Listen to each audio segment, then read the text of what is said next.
We call him K-Mac. Jasmine Fritz. We host a Sports Talk radio show here in Raleigh, Durham, man. And of course, you know Chucky. So thank you again for rocking with us. Chucky is a rock star. Come on. Outstanding.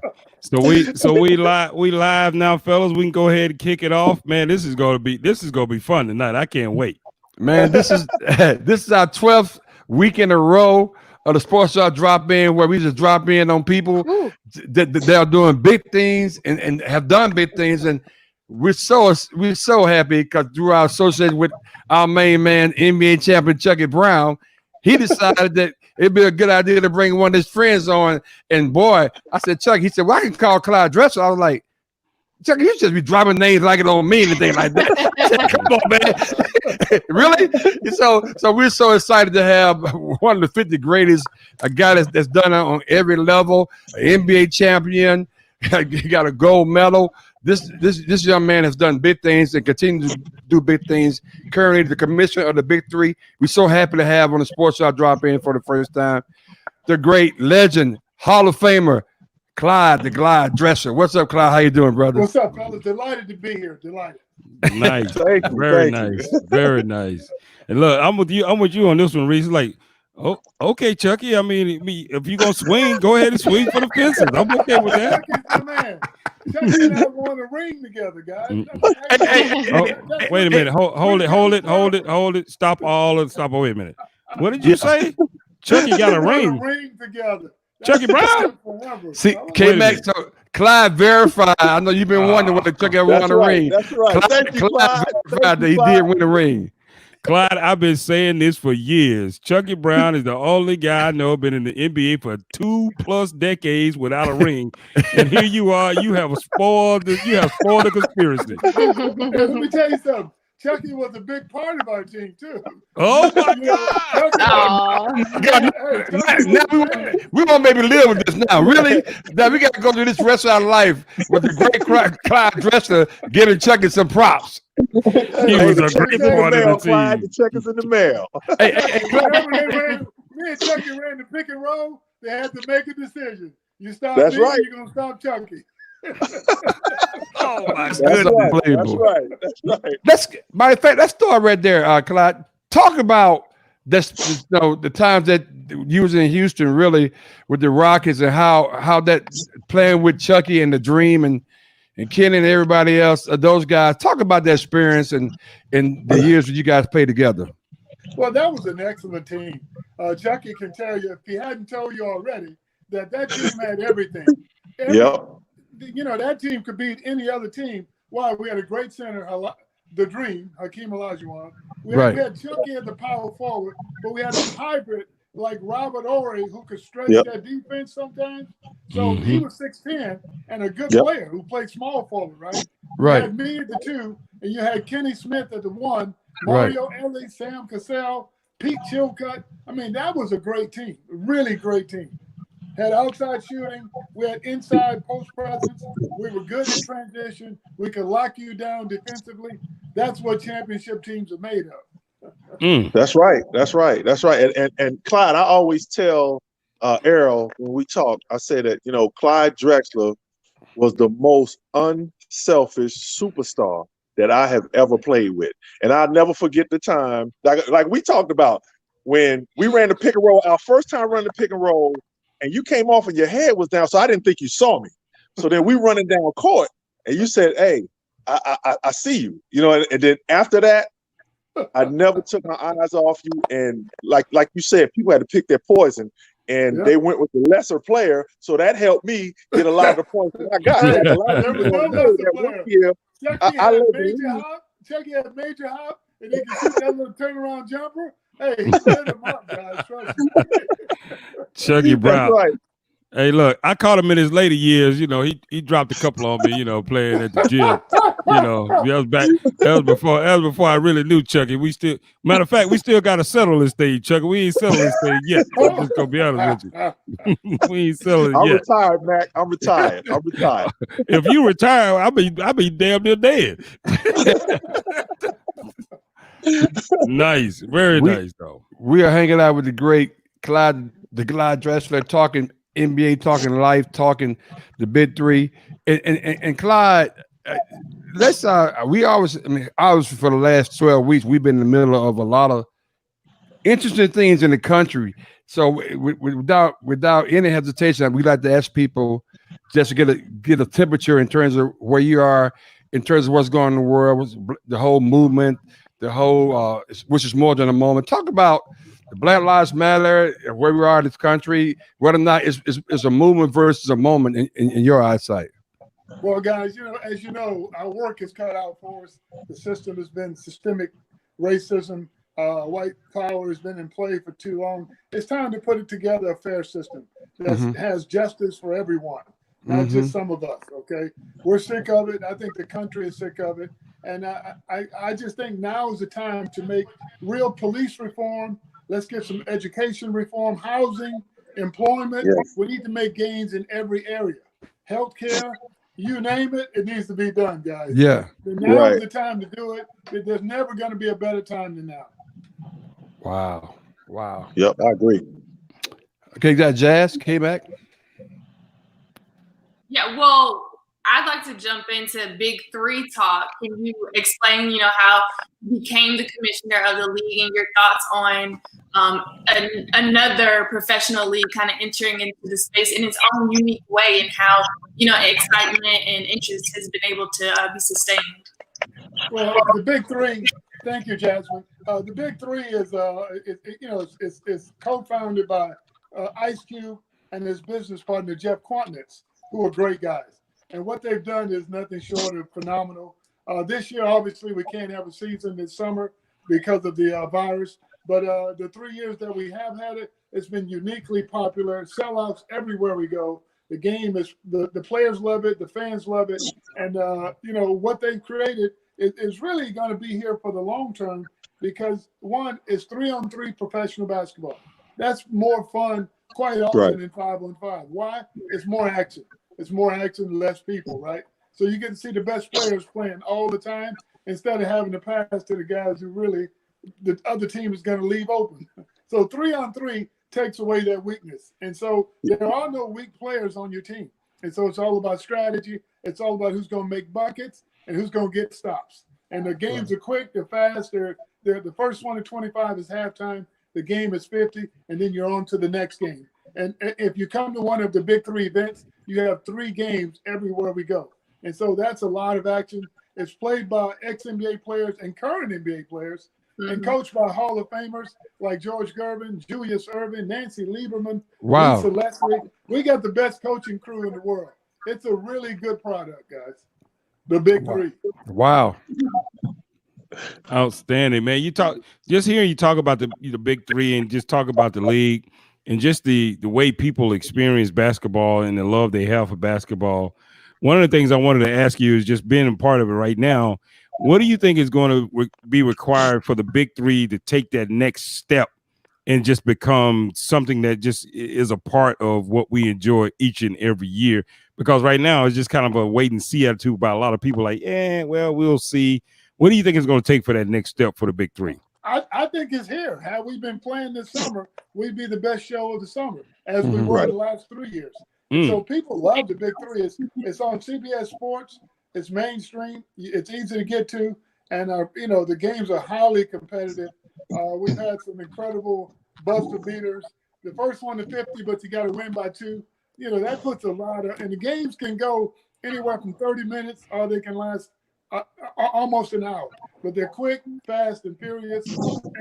And the number one question is I get from a lot of ex-NBA players is, how do you get these guys to play so hard? They didn't play that hard when they were making 20 million. They love the game. They don't want to lose. Right. It's that competition of the game. They can't wait. They like, look, I didn't lose when I was in the NBA. I damn sure don't want to lose when I come to the Big Three. Oh wow, man, that's awesome. Go ahead, Chucky. I want you to get into some of your stuff that we don't even know about. Some of the questions you may have for Clyde. Well, I went to the Big Three when I came into the Big Three. I called Clyde. I got his number from Kenny actually, and I hit Clyde up. He hit me right back. So I had only watched the Big Three. And when I got up there, and like Clyde said, I mean, it's a great product. Charlotte was sold out. I mean, it's sellouts everywhere. Everywhere that I've watched, and see, I love the Big Three too, because some of the guys that are playing, you know, I had coached in the D League, so I coached like Will Bynum. I also had coached the late Andre Emmett. So when I saw that he was coming up to Charlotte, I had to get up there, especially, well, I want to see Clyde anyway, but I had brought my daughter up there. But you know, I'm just happy that Clyde came on. You know, I'm just, like I said, Clyde is the most unselfish superstar, and that's on and off the court that I've ever been around. And you know, like a lot of people don't know, like during this whole COVID thing, like I get a phone call and it's Clyde, you know, leaving a message saying, "Hey man, I was just calling to check on you." You know what I'm saying? Wow. And that separates you when you're a better person. You know, Clyde's a great player, but a better person. You know what I'm saying? So I mean, that just separates you. So you know, Well, thank like you, I said, Chucky. I can't thank him enough. You know, for coming on. My thoughts on that, Chucky. How many people we know who are good at their jobs? Millions of them, right? Right. The bigger question is, what kind of person is you? Wow. That's right. We lost him. Chucky, Clyde, you went mute on us. Okay. People the way you want to be treated. That's exactly right. And yeah, going back to the Big Three, I think, and came back, remind me, Ice Cube came on when they was in Charlotte, came on the show.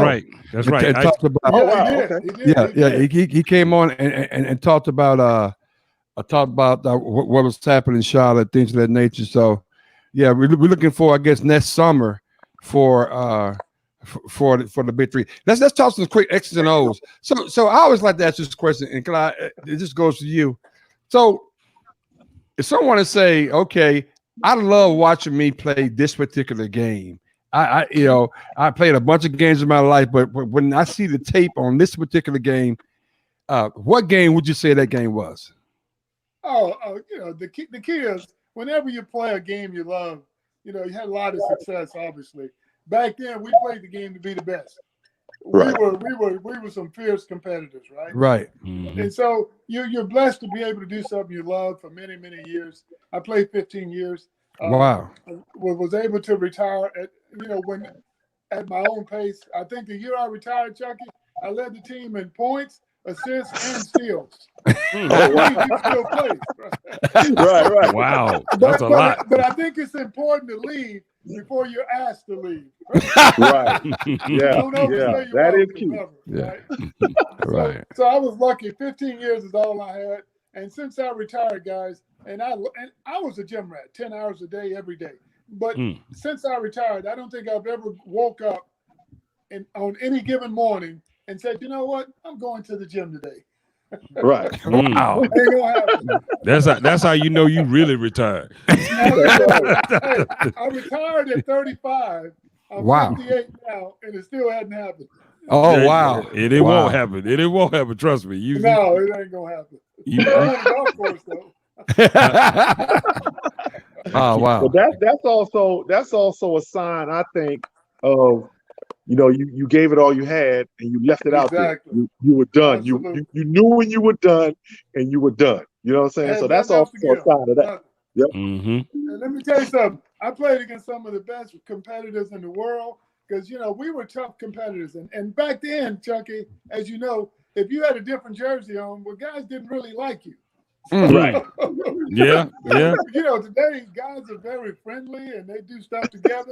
We didn't do that. Keith Olajuwon was my Phi Slamma Jamma teammate, right? We were the best of friends. But when we played each other, I guarantee you, he's gonna try to hit me with an elbow, and I'm gonna do all I can. I'm gonna do all I can to go over the top of him and throw one down.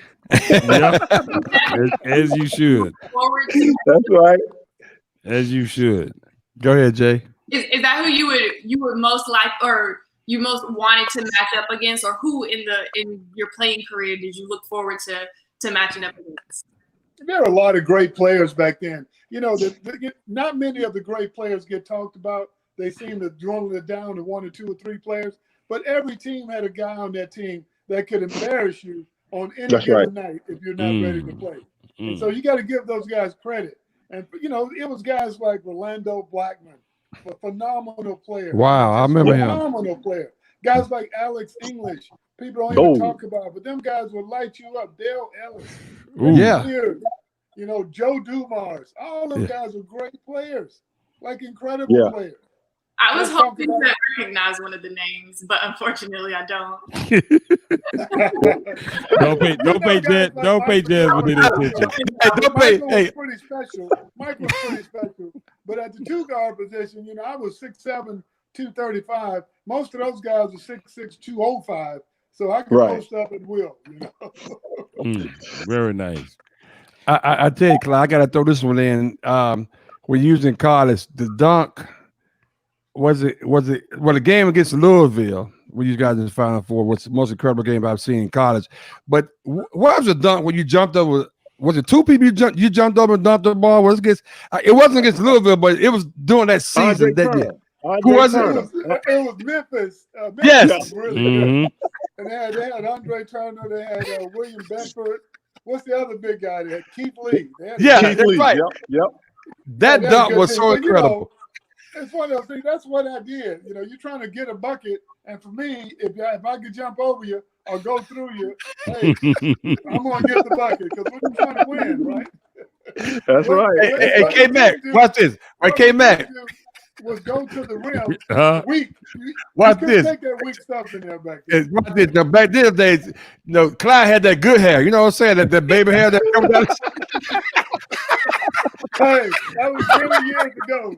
You know, the thing is, they thought he was a Jerry curl. That was my natural hair. I know. I said to Clyde because you can tell the difference between Jerry Curl and real hair. That was Clyde's real hair. Hey, look. He had that. Good hair. That's right, Clyde. Back in the day. Hey, Reese, he had that soul. He had that soul glow. Clyde said, hey, that's my real hair. Don't be playing with me on that one. He had the soul glow. He had the real. But I didn't notice that. That was back in the day for real, man. So it's true what they say, Clyde. It's true what they say, Clyde. Clyde, it's true what they say. You can use it up all too soon. Look like you, Chucky, and Reese, y'all used it up too quick. You're right. Go ahead, Clyde. You was telling Jasmine. It's the one thing you can run out of as a man, and it's okay.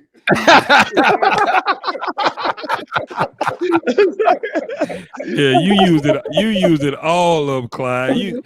So Clyde, I got to take you back, man. Look, we all remember the Fly Slammer Jammer days, you know, with Elijah one tonight.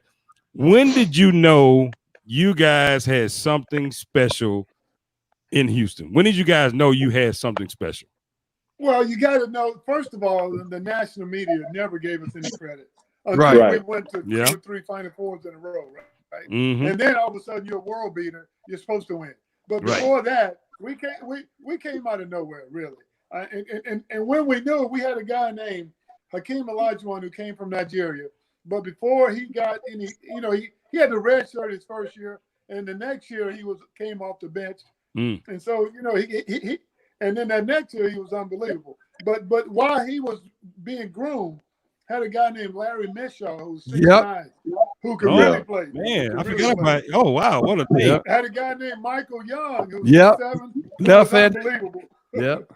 And we had a guy on the team named Rob Williams who was the best player on the team. Right.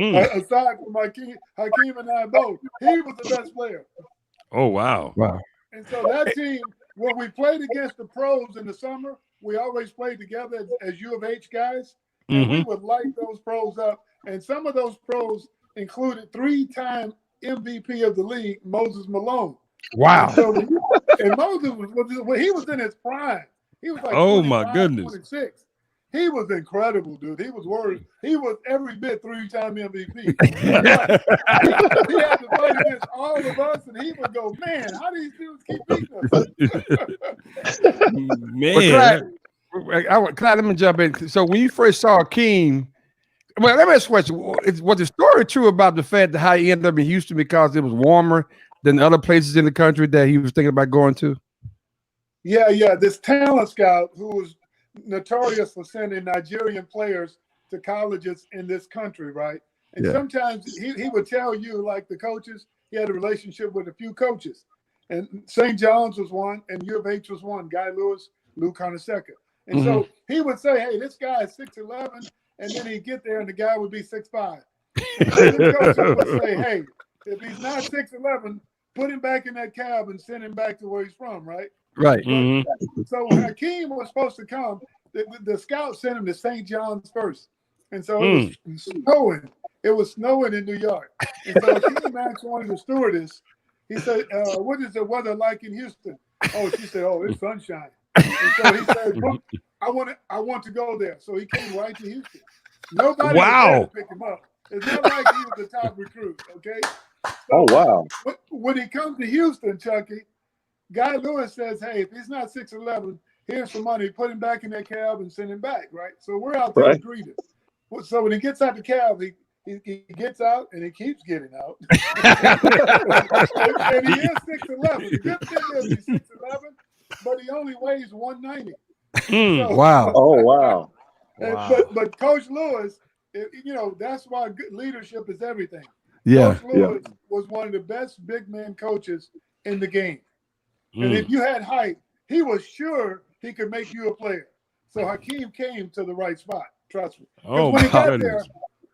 there, he was 6'11", 190. He really didn't have any basketball skills. Wow. Like you would throw the ball to him, and he would travel every time, like every time. Right. Oh, my goodness. And so between Coach Guy Lewis working with him and Moses Malone taking him under his wing, teammates like me and Larry Mishaw, Michael Young, and others, Hakeem became the dream. Wow. Yeah. Man, what a That's a great story. story. I did not know that. Oh, yeah. I had heard something about that before. Yeah, that's unbelievable. Yeah, it's unbelievable. But Yeah, it when shows I you used the to talk to testament of Dream, hard work. yeah, when I used to talk to Dream in practice, he used to tell me about like some Moses Malone stories, and he gave Moses a lot of credit He had for to. helping Moses him was get to where he three-time. was. That's like LeBron working with a young 6'8" small forward right now. Right. How lucky can you get? Moses Right. worked with him every day, gave him clothes, whatever he needed. Moses took him under his arm. So you got to give Moses Malone a lot of credit for his development. But Hakeem did all the work, obviously. But teammates like us, we kind of helped him a lot as well. But I don't take any credit because that guy worked his butt off, and that's what it takes to become a good player. Chucky, and Dream is one of the nicest guys in the world. Greatest teammates ever. Yep. Wow. Yeah, I haven't seen Dream in some time, but I look forward to seeing him again. And I remember how he used to, when you walk on the floor in practice, he'd say athlete. So I look forward. Always laughing, always messing around. But I tell you what, I see him. We talk about once a week, Chucky, and we play a lot of table tennis when we get together. Oh, wow. He lives in London. He lives in London, and he's doing well. All right. Well, tell him I said hello. Oh, Chucky, he always asks about you. Always. Oh, man. I was Chucky Brown. See, Chucky, he's surprised you got a ring too. He's surprised too. that is so funny, man. Oh wow, okay, man. That was Elmer Avery. Who people chiming in? It's funny, Clyde. A lot of people chiming in and say, "Well, they know you from afar, but it's really good to see this side of you." And they really enjoy the session, so that's a good deal. We appreciate you being on with us. This is a lot of fun. We just going random with different topics. Let me take you back to '92 when you was one of the. I mean, you one of the greatest ever played, but you guys had a team over in the Olympics that was totally special. Talk about that experience, just being with those guys. I said 11 guys plus Christian Lightning because he's, in my opinion, he's pretty even been there. But anyway. and why was he there, Reed? Because his coach was part of it, one his coach. Anyway, talk about that experience, Clyde, if you will, which was the dream team that really went over there and did some big things. Sure, Errol, I'd be delighted. Well, I gotta take up for my teammate. Christian Leitner was a good college player, and he deserved to be on that team. He had hit some big shots, and his team was winning. So, he's one of the best players in the college game. Yeah, right. So give him a little love, guys. No, seriously. College, these guys know that. I said Christian Lightning was one of the best college players that ever played college basketball. Yeah, exactly. Absolutely. Yeah. Ask Shaq. Look, ask Shaq. I give guys props who earn them. You got to earn this. But when you That's earn right. it, no one can take it away from you. Mhm. And nothing pisses me off more than guys trying to get better after they retire than they were when they played. Ooh. I like that. Ooh. I mean, the stories they tell, Preach on, preacher. you would think they were incredible players. And Right. some of these guys telling stories, they never got off the bench. That's true though. That's That real is talk true. there. Everybody get better as they get older, as people say. Absolutely. It's amazing.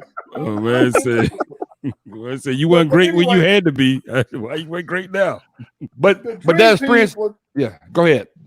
Well, I'll tell you a little bit about that experience, Errol. The Dream Mhm. Team was a tremendous honor, but it had some of the greatest players ever, and it was the first time the professionals were allowed to participate in the Olympics, right? And so to be on that team was an honor. It was a privilege. Coached by Chuck Daly, Liddy Wilkins, Coach K. I mean, them guys were just incredible guys to be around with guys like Karl Malone, David Robinson, John Stockton, Michael, Magic, Larry.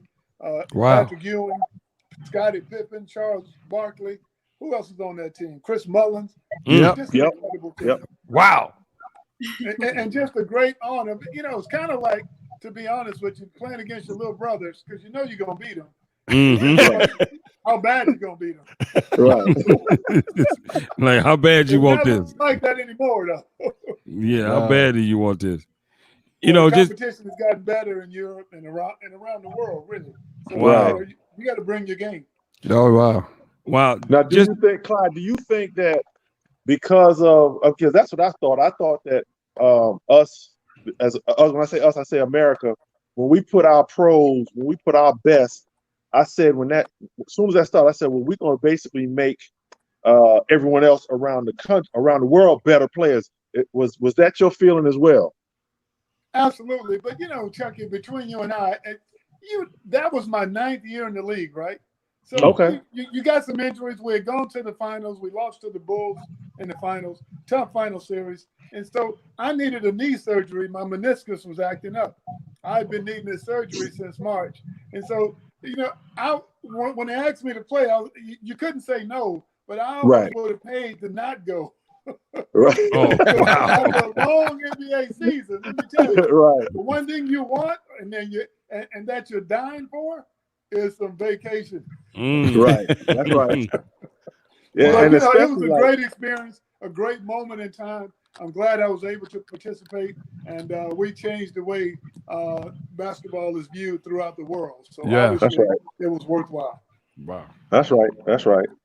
Yeah, but Wow. let me tell you something. That team, I think, there's been a lot of controversy about Isaiah should have been on that team. Okay. I think he should have been on that team. Okay. And nobody didn't want him on that team. Come on. and see, that's another problem I have. When guys have the integrity and their game is good enough, no one should be allowed to keep that person from realizing whatever they want to do. Wow. Right. I don't agree with that. If you're good enough, you should have been on that team. Right. That's right. I think James Worthy should have been on that team. Oh wow. Right. Dominic now. Wilkins. Come on now. Come on. Yeah. Yeah. That's right. Did you That's catch right. The Last Dance, the documentary on ESPN of Michael Jordan in the Bulls? What was the question, Jasmine? Did you catch The Last Dance? Did you watch along, with everybody on ESPN watching? Jasmine, I have not seen it. I lived The Last Dance. So Well, back then, guys were coming to play. They were not going to give you a pass. And we're all competitive. If you're coming, tell them, Chucky, whoever you're playing, you don't even need to say, I'm coming at you. They already Right. know That's right. you're coming at you. That's right. I mean, that That's goes right. without saying. And guess what? I'm coming at you. He said, "Don't worry, I'm coming back at you. Don't you worry, buddy." Oh, you better believe it. Yeah, that's right. He said, "Don't you worry, Oh man." wow. Man, I But I want a lot of respect and tons of admiration for the guys doing that era because we had hand checking and that hand Yes. checking is That's a big equalized. difference now. Yeah. Yeah.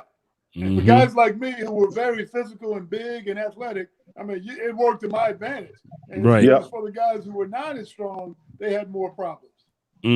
Yeah, that's what I try to tell a lot of these guys too. Like a lot of younger guys that I talk to sometimes, I try to tell them like it was a lot harder to get to the basket because when you beat somebody, you was able to give them that little nudge on the hip and catch back up with them. So it was a lot harder to get to the basket, and it was more physical. And I felt like, I feel like we lifted a lot more weights. I think they do a lot of different training now, but we lifted a lot more like free weights. You know what I'm saying? So a lot of power and explosion stuff. Yeah. So I think we were a lot stronger. I think these kids today, they're really good athletically, but I think a lot of them, like we talked about last week, they don't really know how to play the game. You know what I'm saying? Like some guys, like myself, a role player, I knew how to stay out of the way.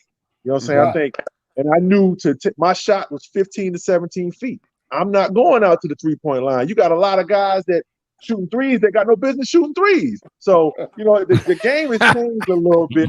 But I think like the guy, and like I said, I'm not hating on these young dudes. I love what these young dudes are doing, but a lot of them, I think they do things that they're not supposed to do, or shouldn't be doing. Yeah, that's interesting. But here's what I will tell you guys. The hand checking really changes the game. Because if you get a big old guy like Chucky and myself, who's quick and long, strong hands, and I can get up close to you and put my elbow on you and a hand, you better hide that ball. You better turn around backwards. Otherwise, I'm taking it. And it's a whole different game. Now, with no hand checking, guys are playing guys with their hands behind their back. I mean, come on. Can you imagine that? Oh, my God. I know. But, Clyde, to be fair, it's interesting you say that because right now, if you and Chucky was with the Rockets, you guys would be a center because they play the small ball. Everybody's on the outside playing that perimeter game. It's a totally different game. Talk about today, and you said a little bit about the hand checking, but talk about today's games versus when you guys are playing. When you guys play. Think about it. The teams that win are always big and long and athletic, right? So think about the Raptors. They got Gasol, they got Ibaka, they had Kawhi Leonard, they got Siakam, 6'9" small forward. Siakam. They're big everywhere. Right. So they're all long and big. Think about the Lakers now. They got Anthony Davis, 6'11", JaVale McGee, 7'2", LeBron, 6'8", 6'9". You got Avery Bradley, he's 6'7". I mean, you got all these guys, and Rondo, 6'3". Every team is always long and big. When the Warriors were winning, they had KD, they had Draymond, they had Klay Thompson. Yeah. They had a 7-foot center, JaVale McGee. Kevin Looney, 6'11". And I mean, Iguodala off the bench, 6'8". I mean, Steph Curry, 6'3". Everybody's tall and long. Always, even when the Lakers were Showtime and the Celtics, I mean, they were big teams. And even when we were the Rockets, Chucky, we were big. So that's right. The bigger teams who were athletic and very versatile will always win the championship. Why? You got rim protection. You got to need that. Man, I wanted to transition just a little bit and just talk about Clyde the Glide.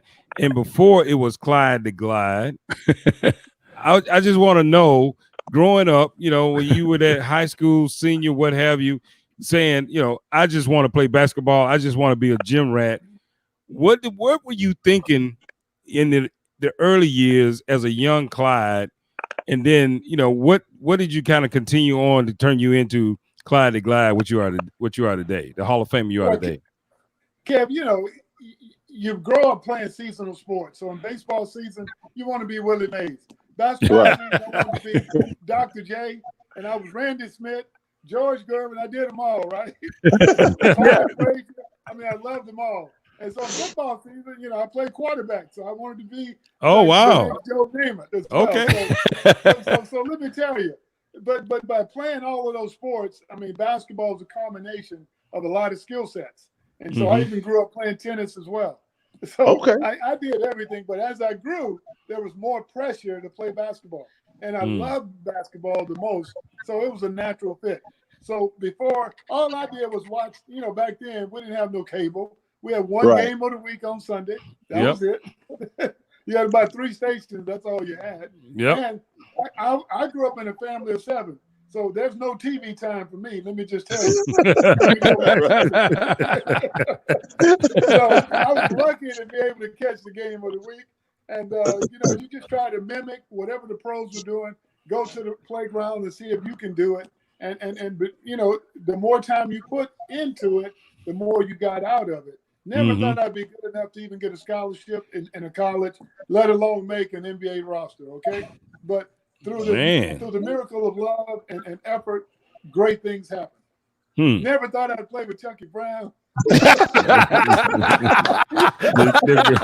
by the way, as I call him, the great Chucky Brown. Exactly. The great Chucky Brown. The journeyman extraordinaire. And so, Go ahead, so along those lines, you continue to transition. Somebody wants us to ask you about. Let's see. I'm gonna find it here. Jerry wants to ask you about barbecue. So we want to ask you about Drexler's barbecue. Drexler's barbecue. So I'm a barbecue. Wait, Clyde, hold up. Let me jump in, Kevin. Clyde, let me tell you, Kevin think he's the aficionado of barbecue. So whatever you get ready to say right now, just be careful. I just want you to know that. We Clyde, both have that in common. Thank you. So Clyde is one aficionado to another. I would just like to ask, maybe we could have a sidebar, kind of a fireside chat about barbecue. So some of these novices that's listening right now, we can educate them. Go ahead, Clyde. Kevin, I know I love another grill master. Okay. Thank you, sir. Thank you, sir. Thank you. But when I was younger, I grew up with my family had a barbecue restaurant in downtown Houston. He says your mom had one in Houston. So that's your mom's restaurant. My whole family worked in it. Oh my goodness! Sisters, everybody. Okay. Wow. We had it for about 70 years. We just wow. Well, Are you kidding? We still have a couple of shops left, but for the most part, my mom is 84. She retired. My brother, oh my goodness, he just decided he wanted to do something different. And so my sisters all got married and stuff. So that's what happened. I wasn't gonna do it. Right. So there was a Drexler's barbecue in Houston, Texas. Oh wow. Okay. All right. Yeah. I didn't know that. I did not know. NBA teams would go there and they would get all kind of stuff. And every time we played them, they go, "Man, I stopped at the barbecue. It was off the hook." So wait a minute. Was the ribs or the brisket or the chicken? Which one was the lead item that you guys pushed? Well, the ribs are awesome, but the brisket was my favorite. Yes, sir. Yes, the sir. chicken is always good, That's a staple. That just is what it is. Yeah, I know that brisket too, Clyde. We made our own links, and we made our own sauces, hot sauce and regular barbecue sauce. That was a Drexler secret to this day. To this day, guys. Oh my goodness. So okay, so wait a minute. 70 years, you got to be doing something right. That's right. That's really true. Wow, man! I wish I would have known. Last time we were there for the Final Four, we should have stopped there, Reed. We should have found a Drexler barbecue somewhere down there. Really. but if you don't mind, if you give me some of the homemade sausage links, I mean, we work something out, Clyde. We can talk about this. Let me tell you something. Everybody wants the recipe. They were good. Yeah, they were good. Yeah, they were good. That's pretty good. One day. That's amazing. Chucky, did you know that, Chucky, about the barbecue? Yeah, did you know? Okay. Barbecue. Okay. Sometimes after practice, they would bring food to us too. So especially when we went over by the U of H. Sometimes we would practice over the U of H before we had the Rockets facility. So we would hit Drexler's barbecue up all the time. Oh yeah. Used to hook it up. So hold on. I gotta get you, Clyde. You gotta tell me Elijah One's first reaction when he had Drexler's barbecue. I gotta because I'm sure that was different for him. No, Elijah One liked good food, back then. He was trying to gain weight too, so he was trying to eat everything he saw. back in those days. Look, if you don't mind, we get the potato salad recipe. Jasmine knows why we need it. I just want to See, no, we Yeah, have- my Clyde, mom got that. wait a minute, Clyde. You walking to a buzz saw. K-Max trying to crack a joke on me, and Jasmine is going to jump in too.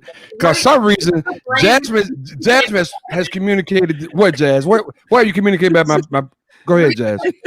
Raisins in his potato salad. Isn't that like some reason they said I put raisins in my potato salad? And Clyde, I want you to know that a lot of people really kind of sweat me on my special recipe, which does not include raisins and potato salad. I just know how to cook it just right. I'm just saying. I'm from Birmingham. That's right, E. From Birmingham, Alabama. That's what we do down there. I'm just telling you right now. Raisins in the potato salad. I don't know why they made that up. Anyway, Have you had it, Chucky? I haven't had it, but I look forward to having it. no, Chucky, I'm gonna bring you something tomorrow. Then you can call Clyde and get him a report. Yeah, let me All know. right. We're gonna have a potato salad cook-off, a bake-off, or cook-off on the show one day on our show. Clyde kind of looked like, okay, raisins, okay. Raisins in potato salad? No, see, Clyde, I'm telling you, don't fall for it. I don't know, because I must have had one potluck when you had potluck day, and some people bringing crazy stuff to the office. But anyway, that's another topic. Let's move on. This is so much fun. I tell you, Chucky said it would be this way. So Clyde, you mentioned the big three. What other stuff you have going on other than the big three and golf? What other stuff you involved in? You're in Houston, whatever. Yeah. Yeah, we be here all day talking about that. You see my shirt, right? Come on now. I know. Show some love. But I've always been in real estate. I have my own real estate company. Okay. I have 51 stores in the Houston airport that include about 12 Starbucks. I've been doing that for about 15, 16 years. I do the Rockets home games when I'm in town for the last 20 years. Oh my goodness! Commissioner of the Big Three, and I got a mean golf game. I mean, but damn, you busy. You got a lot going on. Yeah, always. But my number one job is I got 4 kids. Oh wow! 33, 30, 29, and 26. Oh 2 wow! boys, 2 girls. I love hanging out with them. That's my number one job. Oh, Right. Time free for that. Look at Jasmine. That's right. Jasmine over there. So what's your favorite place to play in Houston? Because hopefully by the eventually we'll come back through there, the Final Four, whatever. We'll get a chance to spend some time down there. What's your favorite course to play in Houston? Well, you got so many options, guys. I don't want to give away my secrets. Bothering him. Look, no, he don't want us to scout it out because I don't want him taking all my money. I don't want him taking all my money. Man. Hey, Chucky, they say pick the razors out, Chucky. Hey, Chucky, they say pick the razors out. Yeah. Exactly. Hold on, and Clyde was saying. So what you say, Clyde? Go ahead, Clyde. No, I always tell guys, you got a better chance than beat me in basketball. Okay. Oh, nice. And that's coming from a 50 greatest. They haven't played the game. Let me tell you. Let me tell you something. Whenever a retiree, number one, look, a guy that just independently just says, I have nothing else to do but play golf, says, I play a little bit here and there every now and then. Be careful. Be careful. Translation. Kevin, I'll give you the translation. Every day that ends in Y. See, exactly. Exactly.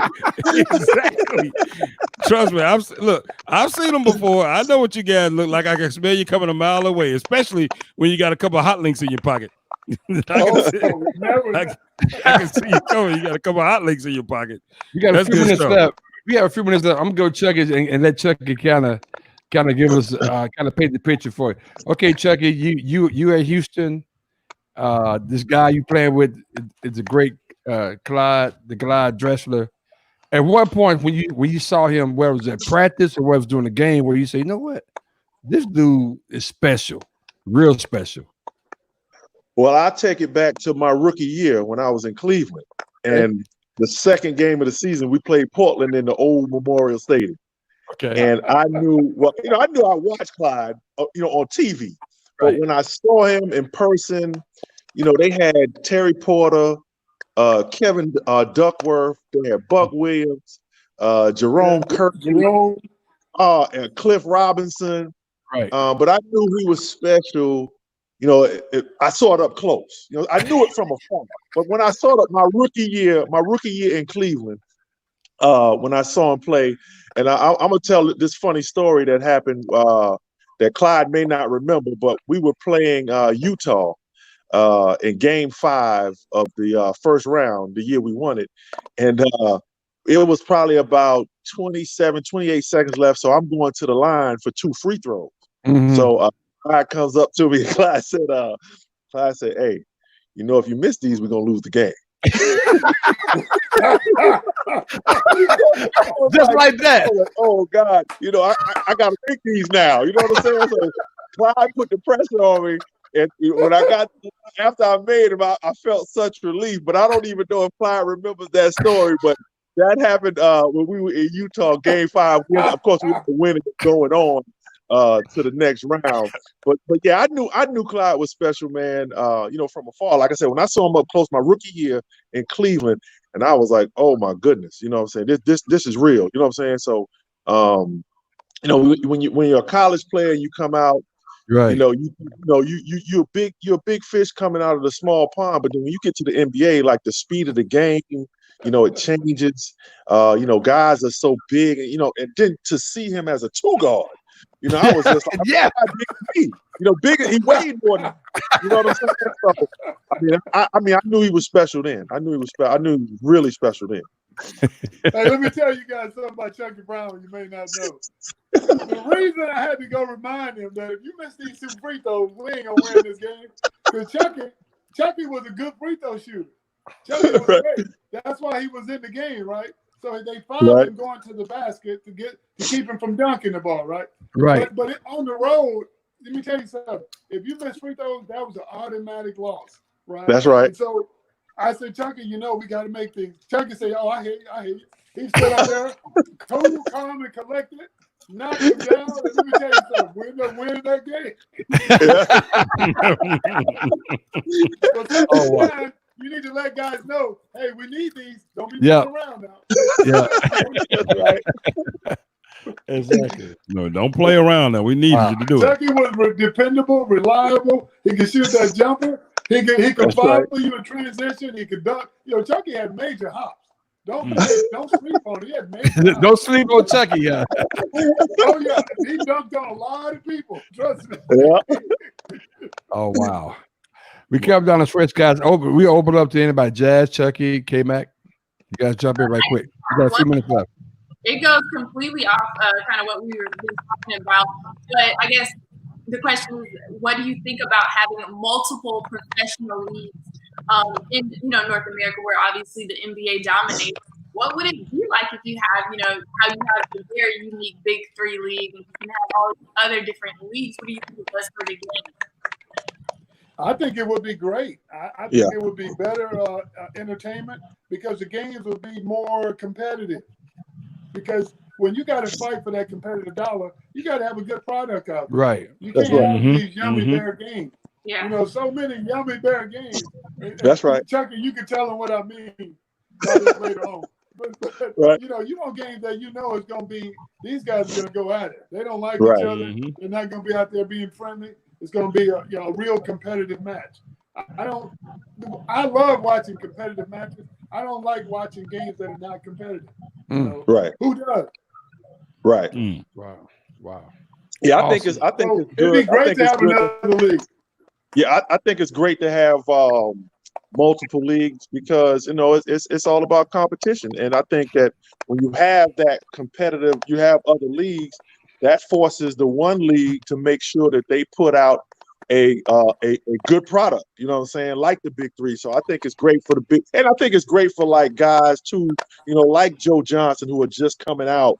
You know, so I think it's great for I wish the big three, like when I was retired playing, I probably would have played a little big three because I played a little rec after that, but it was just to get some exercise. But I think I think it's great, like Steven Jackson and those guys. I think it's great that they played. When Baron Davis was playing, all those guys. I think it's great. I think it's awesome. And then think about it, Chucky. If it's 3-on-3, they got one game a week, which means they fresh. They get to recover, and it's half court, which means they can be themselves, and they're still very, very good. 3-on-3 is a different game than the whole court game. And like I said, it's all about economics, guys. So if the other league has to have funding, they got to have sponsorship, you got to have TV time, and so it's all about that. And it's hard to do that at the startup because these big people, the big companies, don't want you around. So they want to make sure that you don't compete with it. So it's really, really difficult. That's what's been the problem. Yeah, I think that's key. What you just said. The big companies, they're gonna try to keep you out. So you gotta keep their foot pressing on and get the product out. Exactly, right. Right.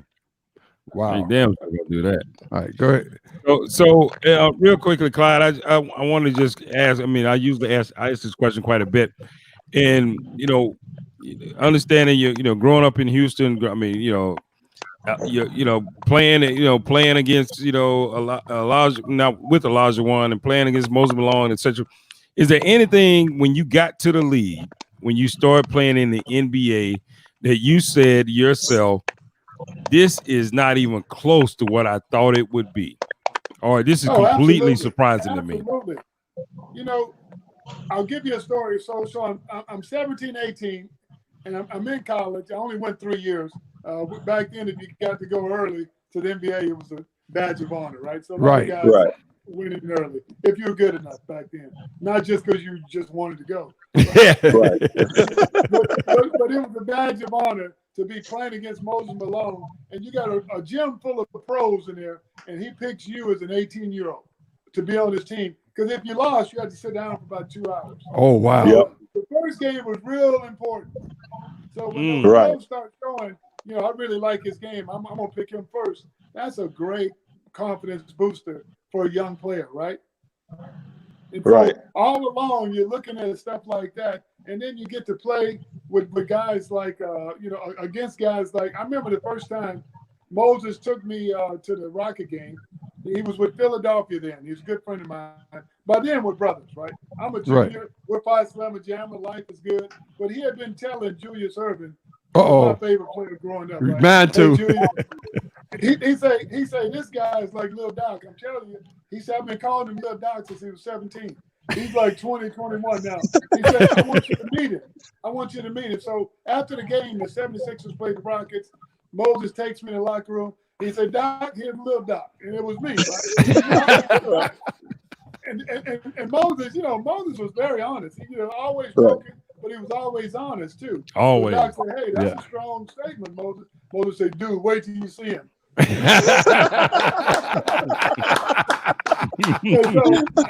hold up. Here's the funny thing. Julius Erving gives me his number. He said, anything I can do to help, you let me know. Well, obviously, we became like brothers from that day on. I called him every chance I got. Right? Wow. But that's the power. You just never know what's going to happen. You just got to participate and try to do the best that you can. Wow, man. Reason I can personally attest to Moses Malone being that kind of a guy. We got to be really, really close with Moses right before he passed away. Just meeting him, just having. I mean, he really was that kind of guy, man. He was a great guy. Yeah, I'll give you a Moses Malone story. He was one of my best friends ever, right? Up until the day he died. But Moses would call me once a week, Clyde, what we gonna do? All right. So about 15 years ago, 20 years ago, we decided we're gonna get motorcycles. So we go to the Harley shop. We're all excited, and we ain't gonna do nothing but go get something to eat and come back. That's all we're gonna do. We're not going on no trips, right? We just wanted to do something different. So Moses, He's so big, they had to order a motorcycle for him. It took him 2.5 years. Well, by the time he gets his, I'm done with my little fling. I'm scared to ride him.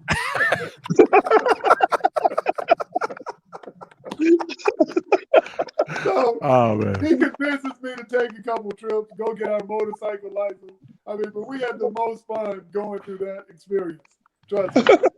Oh man. One of the smartest guys, one of the most genuine guys you're ever going to meet. Was Yes. Exactly right. We you so right. K-Bad mentioned it. He kind of befriended us. We seriously the last few years we was like, I mean, every time he came to North Carolina, we went down, we hung out for a week. Just a super guy.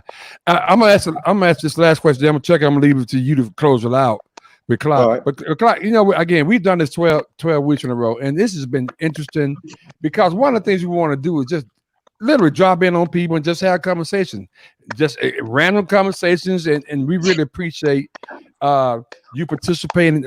Chucky mentioned the kind of guy you are, and he was right on point with that, and we really appreciate it seriously from the sports shop for just allowing us a little of your time and just giving the people a chance to see a different side of you. And we appreciate you, and you keep on pushing anything that we can do personally as a sports talk radio show or anything individually. Just don't hesitate to reach out to us. We appreciate you, Clyde, and all you're doing. Thank you so much. Well, thank you. It's a pleasure to be on with you guys.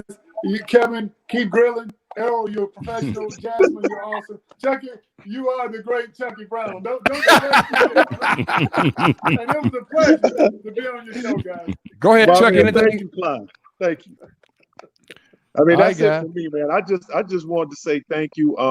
You know, and it was, you know, I mean, it really meant a lot to me that it means a lot to me that whenever I text Clyde, like, boom, it's like right away he hits me right back. Like I can text Kenny 2 days to get back to me. Sam, 3 days.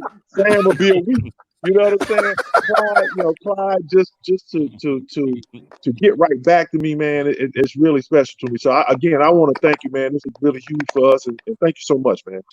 It's my pleasure, guys. Continued success. Stay safe. All right, Likewise. you too, man. Thank you. No problem. I'm coming to get some of that barbecue, though. Don't you worry. Always welcome. All right, thank you, man. All right. Thanks a lot, guys. Thanks, Clyde. All right, guys.